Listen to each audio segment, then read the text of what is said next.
আমি আপনাদেরকে এর আগের পর্বে মেঘালয় পাহাড় দেখালাম, আর আমাদের যে সাদা পাথর যাওয়ার জন্য যে ওয়ে, সেই ওয়েটা আমি আপনাদেরকে এখন পিছনের ক্যামেরাতে দেখা।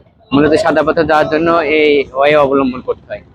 এই যে এখান থেকে লঞ্চে উঠতে হয়, এখান থেকে লঞ্চে ওঠার পরেই আমাদের সেই সাদা পাথরের উদ্দেশ্য। আর এসে আমার সব ফ্রেন্ড সার্কেল, এরা অলরেডি কেউ হাফ প্যান্ট, কেউ গেঞ্জি, সবাই সবারই মধ্যে নিজেরা তৈরি হয়ে গেছে যাওয়ার জন্য।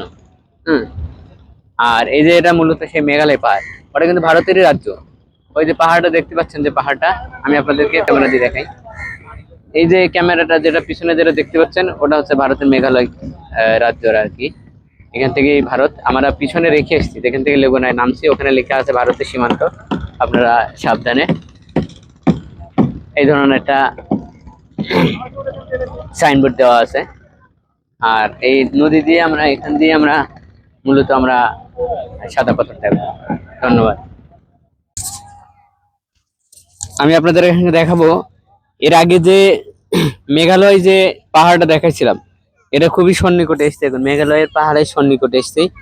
হ্যাঁ, আমার এই যে পিছনে দেখতে পাচ্ছেন মেঘালয়ের পাহাড়, এদিকে আপনারা দেখতে পাচ্ছেন একটা মসজিদ দেখতে পাচ্ছেন। মসজিদ আসলে রোদ্দুরের আলোকে দেখা যাচ্ছে না। হ্যাঁ, আমি আপনাদেরকে পিছনের ক্যামেরা দিয়ে দেখাই।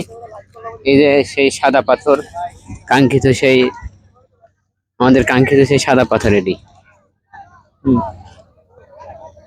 আর এটি ওই যে মসজিদ দেখতে পাচ্ছেন, একটু জুম করে, এই যে মসজিদটা, এই মসজিদটা হচ্ছে ইন্ডিয়ার ভিতরে পড়ছে। হ্যাঁ, এই লোকার কি একটা লোকার সব রাখছেন না, ফোন রাখবেন না।